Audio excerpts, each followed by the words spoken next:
Hello, my name is Drennan Kessinger, and I'm here to talk to you today about cloud computing. So, a lot of people attribute the idea of cloud computing to this guy, Joseph Carl Robnett Lichtlander. It's a bit of a mouthful, but in the 60s, he was designing a computer for this company called ARPA, and while he was working on the computer, he came up with this idea of a way to connect everyone in the company to the computer, but without having access to the computer, and that essentially became the cloud later on. So the cloud kind of represents us transferring from the PC era. So the thing with PCs is that they have a useful life, which means after about 10 years, 5 to 10 years, you're risking them going bad and no longer being able to access your documents, which means you always have to back up your work. And also you need to enhance your software, constantly patch bugs. You need to install antivirus, anti-malware.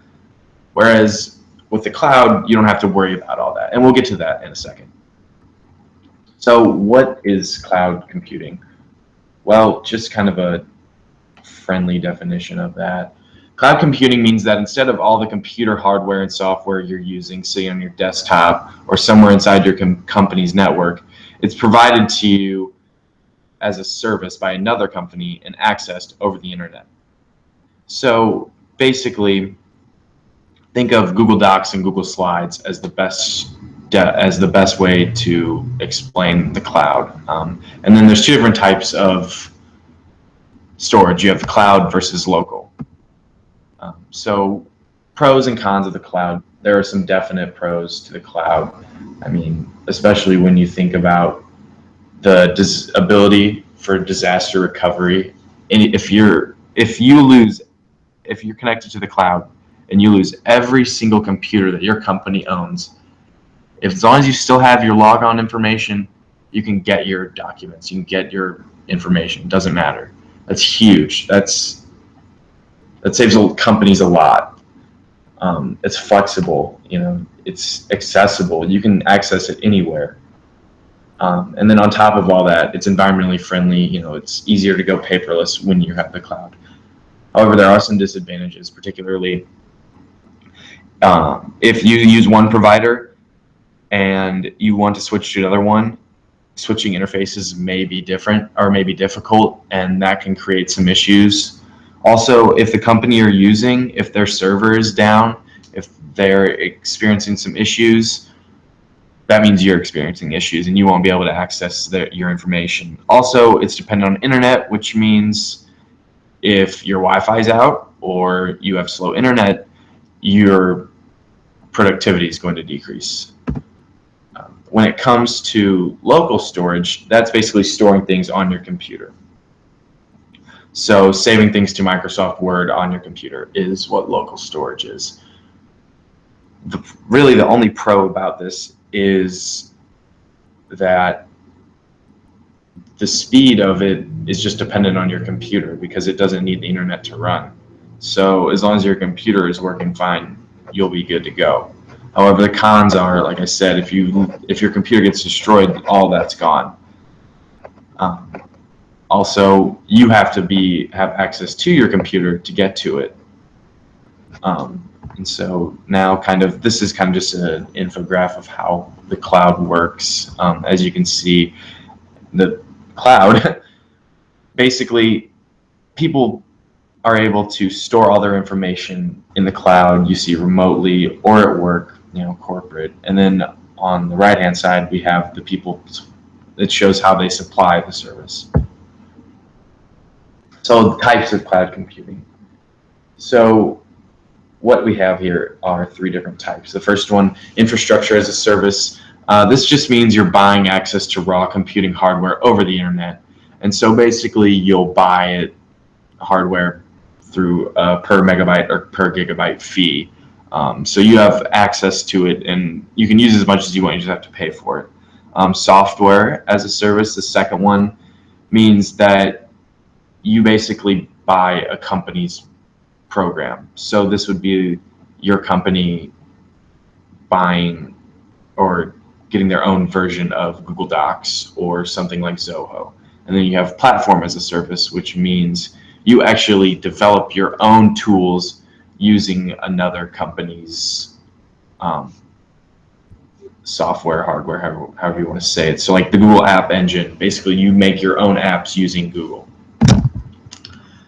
What can it be used for? I mean, this is pretty much up to your imagination. I mean, we've seen people use apps. A couple kids from the University of Michigan as a project, they used a cloud app for their road trip, and it allowed them to track the other cars they were traveling with, track their routes, see the weather, give them, tips of where to stop off, where's the next gas station, all that stuff. So as you can see, it can be used for also business, school, pleasure. I mean, it's limitless. So here are just some some cloud people that provide clouds. Ignite is a company that provides a cloud service. Google Apps, which I've talked about. The law firm I work for has two cloud services. One is DeskSite, which is just basically a giant database with all the firm's documents that are accessible online. You just need your login and password. And then Outlook, which is provided by Microsoft, which a lot of the attorneys, which is our email service. You can make calendars, which everyone in the firm can see, tomorrow or next Friday. Also, it allows people to have their be able to email people at work when they're at home. So I'll get emails from attorneys asking me to do X, Y, and Z, and they're at home doing work while I'm at the office. So here are a couple companies that have taken advantage of this recently and really done well for themselves. Intercontinental is a hotel chain, and they had been struggling with logistics, and they invested recently in cloud computing about 2 years ago, and they were able to really help their company out. Just help things run smoother, and they were actually able to open up a couple more hotels. Rehab Care, they invested in a cloud service that helped their physical therapists, and they also invested in iPads, and that really streamlined the work process for all those people. And then with ServiceMax, kind of interesting. So what they did was sort of similar to Rehab Care. They invested in an invoice system, and basically it just changed the way people paid them, and they actually found that through this service they got their money quicker, and also they didn't have any late payments, and also they got all their payments. So then this, Google Cloud Platform, which I talked about, recently a couple companies within the past year have invested in this. PricewaterhouseCoopers, General Mills, Coca-Cola, Best Buy, HTC, they all chose this because Google has proven that they offer a superior service. I mean, it's truly unbelievable. And then you can get, companies can have their own customized Google Docs, slides, Hangouts for the company needs. And it's truly a great service. As you know, we use Blackboard here at school. If you use my accounting lab or my marketing lab, that's also cloud services. And then Chromebooks in schools. The elementary school I went to when I was younger recently invested in Chromebooks for all their students. And so basically when the kids get to school, they log into their Chromebook, and the teachers can have, curriculum plans on there. They can do assignments, watch videos, read. It truly helps the learning a lot. And then in everyday life, Netflix, Spotify, FaceTime, PlayStation Network, those are all cloud services.